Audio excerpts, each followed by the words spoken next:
And take a gander at what one of these bearings costs from Case IH.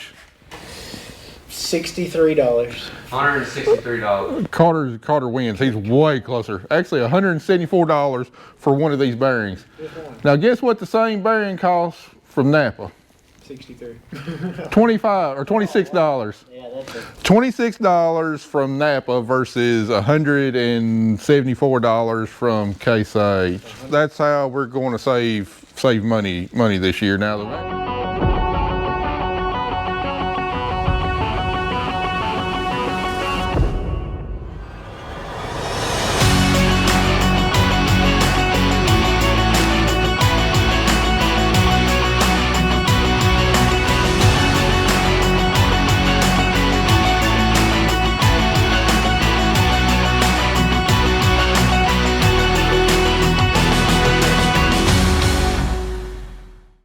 All right, guys, before we get to the main part of the video, I need y'all's opinion on something. You know, it seems like over the last year or two, our channel's really kind of plateaued out, really not growing at the rate that I would like it to, and decided to change things up a little bit, do a little bit of experimenting. If you clicked on this video and you've been a long-time viewer, you probably noticed that the thumbnail looks significantly different than what you might have seen on videos in the past. And anyway, just doing a little experimenting with AI to generate our thumbnails. I'm not an artistic person or anything, and thumbnail generation is generally one of the things that I struggle with. So just looking for you know, an easier way to get something that's a little bit more eye-catching. You know, obviously I don't want to resort to anything like clickbait or anything like that, but just trying to get something that's a little bit more eye-catching and visually appealing out there. So if you don't mind, leave your impression of it in the comments below. I'd really appreciate any feedback. And if this is the first time that you've actually clicked on one of our videos, you know, what brought you here? Was it the thumbnail itself that actually made you click on this video? I'd just really appreciate some feedback. You know, our content's not going to change. My editing style is not going to change. So our videos are still going to be the familiar style that you're used to, but just trying to generate a little bit more traffic to our channel and seeing if that can help take our channel to the next level. So guys, appreciate y'all's opinion. Now back to the rest of the video.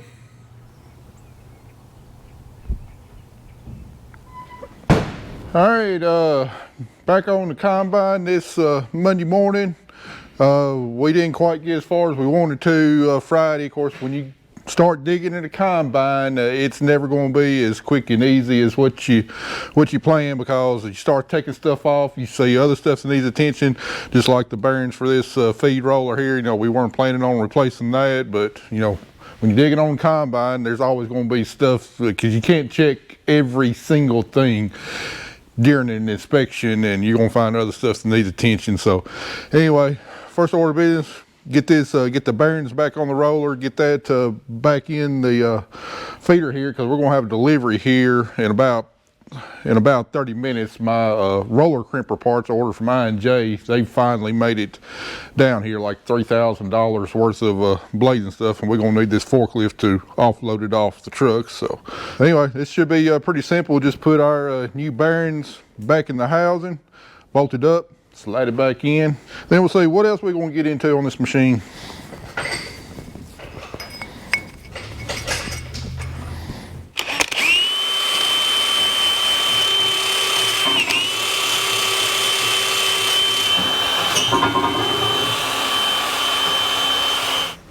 Oh, she slides on so nice and easy. Bearing.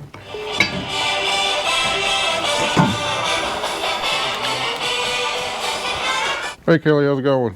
I know my 10,000 bushels I got left to price on corn. I'm gonna have to roll it pretty soon, aren't I, or price it out? Okay, and then it looks like May futures is 14 cents above March, so I would take a 14-cent hit to be able to roll it, wouldn't I? Okay. Hopefully markets will be back up again tomorrow, and that's what I'm gonna look at. I just want to be clear on what my options were. All right, sounds good. Thanks.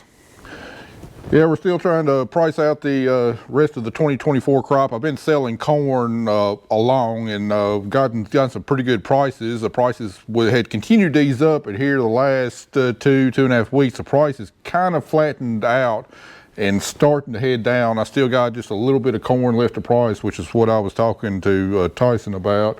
I went ahead and priced out the rest of my soybeans this morning. They had nosed down a little bit off their highs, wound up probably losing about 20 cents a bushel. Just these markets just didn't continue on the uptrend like I was hoping that they would. You know, I'm at the point to where I've either got to roll my contracts over to the next month and take a hit on the spread, which I think on beans was like 18 cents a bushel difference between January and March futures, or March futures and May or whatever. With the markets kind of flattening back out, I had my doubts if I would be able to make that up. Same way on corn, there's a 14-cent spread between March futures and May futures, and in order to roll it, I'd have to make up that 14 cents with price increase, and just don't know if that's happening. So hopefully markets will be up again tomorrow before I've got to roll it to kind of capture what they've gone down today. I think they've dived down like 7 cents a day. Just trying to maximize every penny we can get for this crop. But overall, I'm pretty pleased with my decision to store it. It brought in a lot of extra income that we're desperately needing this year, and it's definitely paid off storing our crop this year for both soybeans and corn.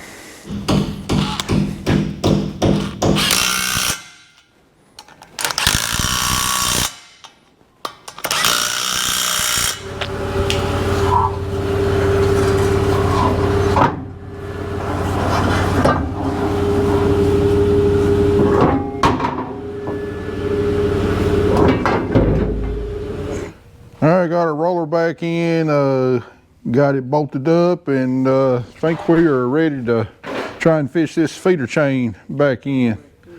And you want to get on the forklift, I'll hook you to it.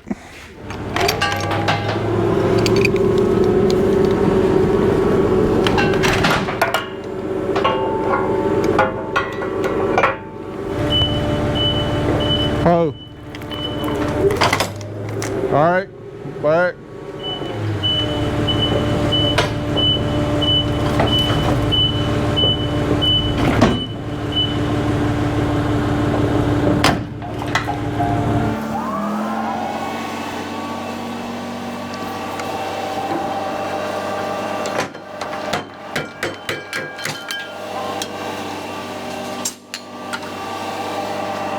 Back up.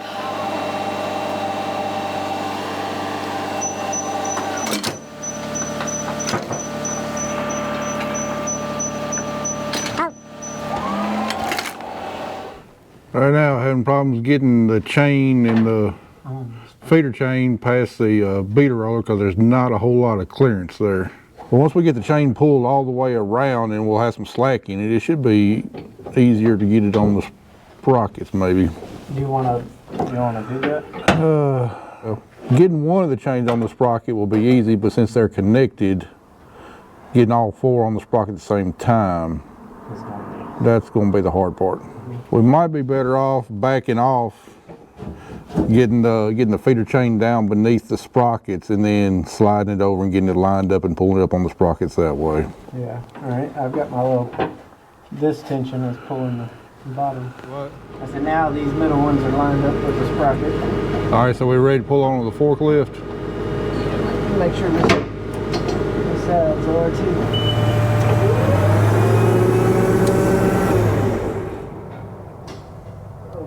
You want to yell loud so I can hear you. All right, you roll, I'll pull.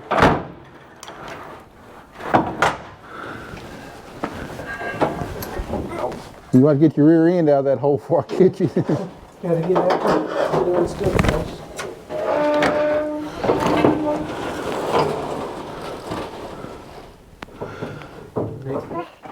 Get you going. All right.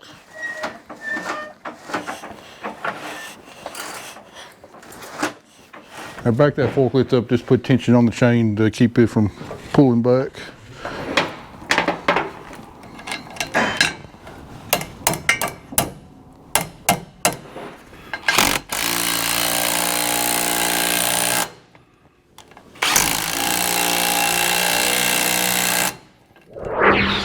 All I don't know if we did that the right way or not, but it is in there and it's tightened up and it's looking like it's worth $1,700. With any luck, if we have some decent crops, that'll be the last feeder chain I ever put in this combine. All right, after lunch, I think we got one more blade to put on the beater there, and then I believe the feeder house part of the combine will be done. All right, guys, Future Matt here. When I was editing videos last night, I realized that I failed to download probably about a day's worth of filming here on the combine, and then I formatted my drive, and anyway, tried to recover stuff, and anyway, apparently that day is no longer recoverable. So anyway, just so this halfway makes sense, there's several things we pulled off the combine. One of them was this 90-degree gearbox on the tailings. It went right there, and we had to pulley it down, and anyway, it didn't have a lick of oil in there.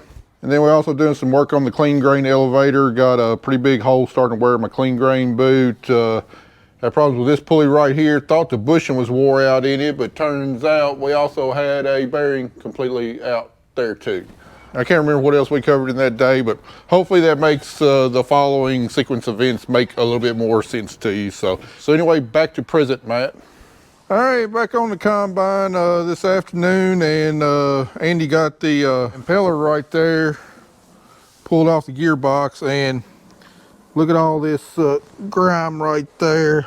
It's definitely leaking out of this seal right here, and judging by how dry it is, it's probably been empty for a while. So I got bearings ordered. We're gonna pull this thing apart, put some new bearings in there, and I think it'll be just fine.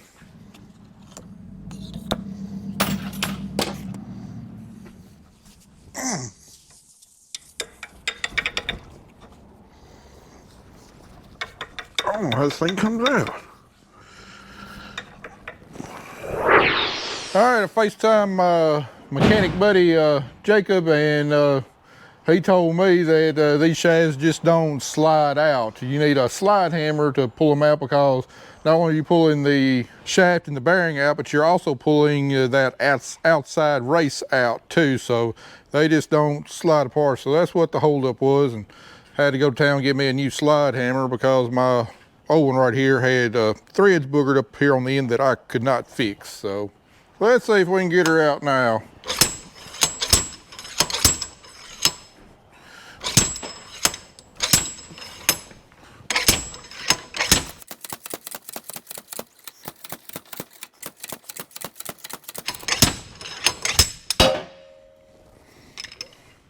Yeah, there she comes. All right, got both shafts out pretty easy with a slide hammer, and then looking there in the bottom, you see that little puddle of oil? That's all the oil that was left in this gearbox, because we didn't drain anything out. So, I mean, these bearings, I mean, they still feel fine, they're rolling, but having run dry for I don't know how long, we get new bearings in. But anyway, each shaft has got two tapered bearings on there. Each one of those bearings through Case IH is 80 bucks. Napa SKP bearings, $31. Guys, this is how we're going to have to save money this year. I mean, it's so easy to get on Case IH parts, parts website, and just go down through there, the part numbers you need, and just get it from Case IH. Just one stop, nice and convenient, get all your parts in. But there's a lot of other things that we can get aftermarket that's still quality for a whole lot cheaper than what Case IH can get them for. And I know in the past, I've opted to go for convenience, and that was just one of the many things last year that contributed us to losing a lot of money. So we'll take a little bit more work, a little bit more diligence. But I'm gonna start, every time we go to repairing something, I'm gonna start taking a long, hard look at alternative sources and trying to save money, because we got to cut costs everywhere we can. But unfortunately, things like this, I warped this pulley trying to get it off of that shaft. I mean, I heated up almost cherry red and had a posi puller on there, and then hammering on it and everything else. Did my best to get it off of there and save the pulley, but I was not able to, and it warped it. That pulley right there, even though it was good, $230 to replace. But I mean, it had to come off to be able to get those shafts out. While I've been working on that, Andy's been working on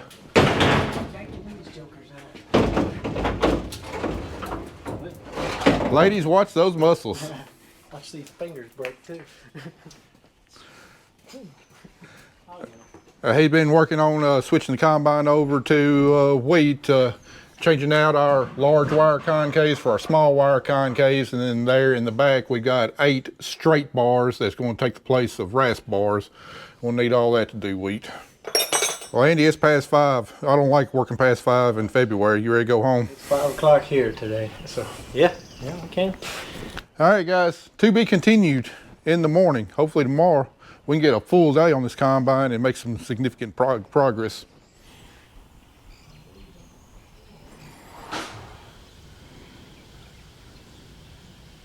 It's funny, a week ago it was like 6 degrees outside, frigid cold. Right now it's 62 with a predicted high of 75 today. If you don't like the weather in Tennessee, just wait a week. Something else funny, I am now officially old. Went to the eye doctor this morning to get my eyes checked out, and he prescribed bifocal contacts for me. Now, I've been like almost legally blind since I was in like the 4th grade. Like, I had to put my nose on the mirror to shave without any kind of eyewear, but been making it with just regular contacts here until now. And now my near-term vision has gotten to where I can't read anything up close, so prescribed bifocal contacts.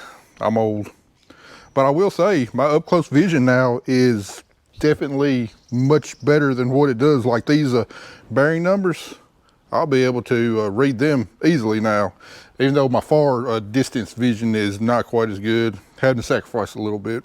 It's kind of a convoluted design here. We got 2 tapered bearings pressed right up next to each other, and the gear is just a fraction smaller than the bearings, so getting these bearings off ain't necessarily the easiest.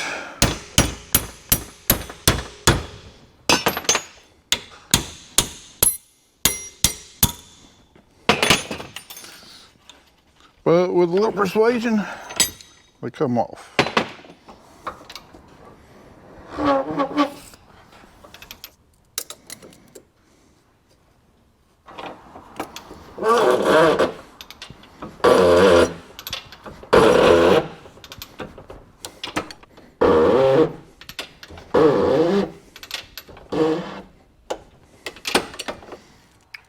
Just like that.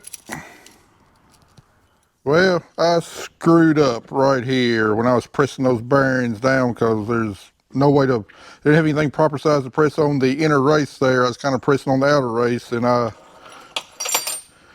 deformed the cage a little bit and all the rollers fell out. So crap, I gotta get another bearing. Well, you got it all changed over to wheat. Yeah, it's ready for wheat. All right, let me show you something else we need to change the bushing in. I think you'll find it a little bit easier than the last one. All right, this big pulley has got the belt on it. There's a bushing inside of there, and I think there's a snap ring on the end of that shaft. Take the snap ring off, of course, take the belt off, and it slides off. Now, it's not the lightest thing, but I was able to manage it myself last time we did it. We probably need to leave that belt off for a little while anyways. Probably, probably yet to leave the belt off, and because that should make the clean grain elevator easier to turn whenever we need to find that master link after I tend to my disaster over on the bench.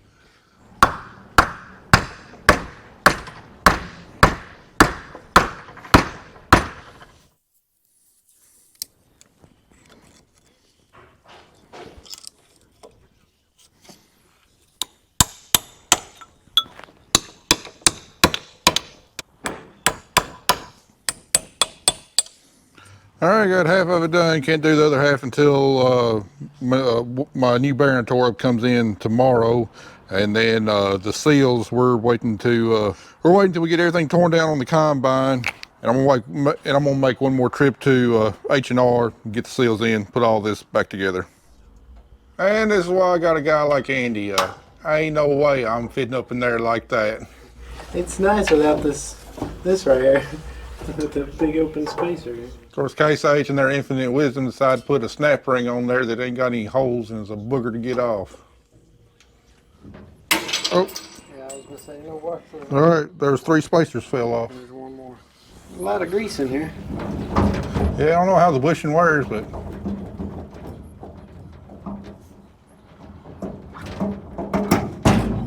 oh, well, there's Yep. that one on the back side of it. All right. See if there's, that shaft was wiggling right there. See if all the bearings out on this side over here. That's Hold right. on. It's either on that side or. All right, wiggle it. Yeah, that bearing is completely shot. Surprise. All right, more parts to look up in order. I don't know, I think that bearing might have made it another acre. It's still got 1 ball left in the race there. At least it's going to come apart easy. I mean, the outer race, now you're going to have to take the torch to it. We might have to take the torch to that inner race, though. Oh, just dropped the washer.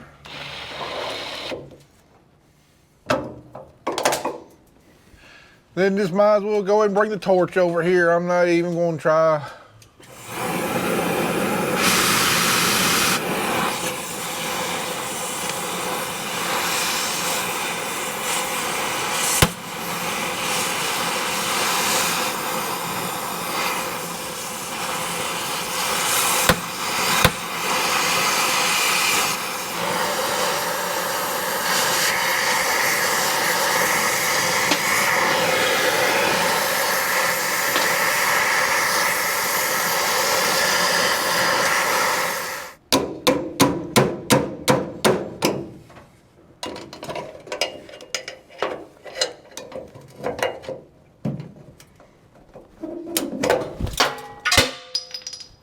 All right, emery cloth and anti-seize. Tell you what, with this bright sun, warm temperatures, I mean, almost hot temperatures to me, wind blowing, got an idea. It might be late February, but might just go get my tractor and planter over there and just drive it up and down the road, just see if I can get any tongues wagging. I know other farmers, they see that first planter rolling down the road, gets them antsy, thinks they need to be, it makes them think they gotta be out in the field doing something. All right, we got the bushing change in the back side of that hub. Got new bearing there. That was the ones out, and then Andy just got done putting a new bearing in on that side. It was still good, but the other side was out. That one probably wasn't far. Tell you what, cutting that sucker out was, it left some scars. Just after my arm got healed up from cutting on the green buggy, I was able to renew the scars. Also got a new chain made up for the inside because it was pretty much wore out. Size 60 chain is not cheap, about $100. It's about $10 a foot, and that was for the cheap stuff. All right, so ready for the sprocket going. I think we had one shim that went between the bearing and the sprocket. I need that lock collar and then. Oh yeah, lock collar, then shim and sprocket.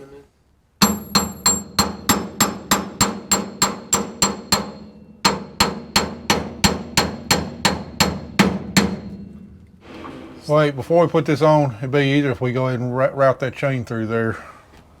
Can you reach and roll it up around the top sprocket from here, or we're going to get up in the grain tank? I can reach it. How those idlers sound? No, they're great.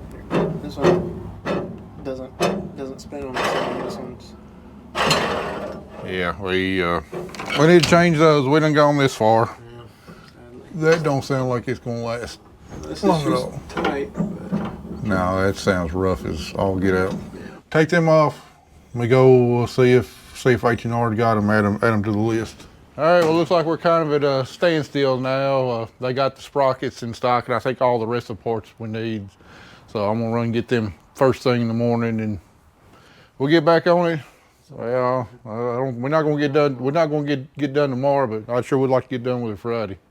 Just we should have been done with now, but every time we tear into something, we find something else that needs to be replaced, and that's the joy of owning a combine. You start tearing into stuff, you're gonna replace a lot more stuff than what you was planning on. lots and lots of moving pieces. So we'll get back on in the morning.